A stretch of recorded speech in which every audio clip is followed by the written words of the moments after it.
राज्याच्या राजकारणामध्ये काँग्रेसच्या एका नव्या भूमिकेमुळे नवा वाद निर्माण झालाय। बीड दौऱ्यादरम्यान कायदा आणि सुव्यवस्थेच्या प्रश्नावर बोलताना काँग्रेसकडनं सुनेत्रा पवारांच्या भूमिकेवर टीका करण्यात आली। यावेळेला काँग्रेसनं सुनेत्रा पवार अजून किती दिवस गुंगी गुडिया बनून राहणार असा सवाल उपस्थित केला। एक व्हिडिओ काँग्रेसनं आपल्या अधिकृत एक्स हँडलवरनं शेअर केला, ज्यात हा सवाल काँग्रेसनं उपमुख्यमंत्री सुनेत्रा पवारांना विचारलेला आहे।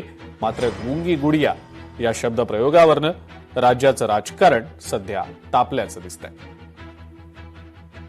काँग्रेसला हे शब्द वापरताना थोडी तरी मनाची नाही तर जनाची तरी वाटली पाहिजे। एका या राज्याच्या पहिल्या महिला उपमुख्यमंत्री सुनेत्राताईंच्या बद्दल अशा प्रकारचे अपशब्द काढणं म्हणजे या महाराष्ट्रातल्या तमाम आमच्या लाडक्या बहिणींचा अपमान आहे आणि लाडक्या बहिणी काय करू शकतात हे 2024ला दाखवून दिलेलं आहे।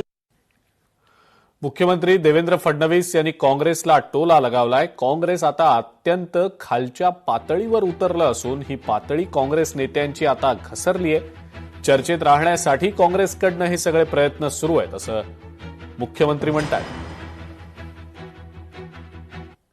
अतिशय खालच्या स्तरावर हे उतरलेले आहे।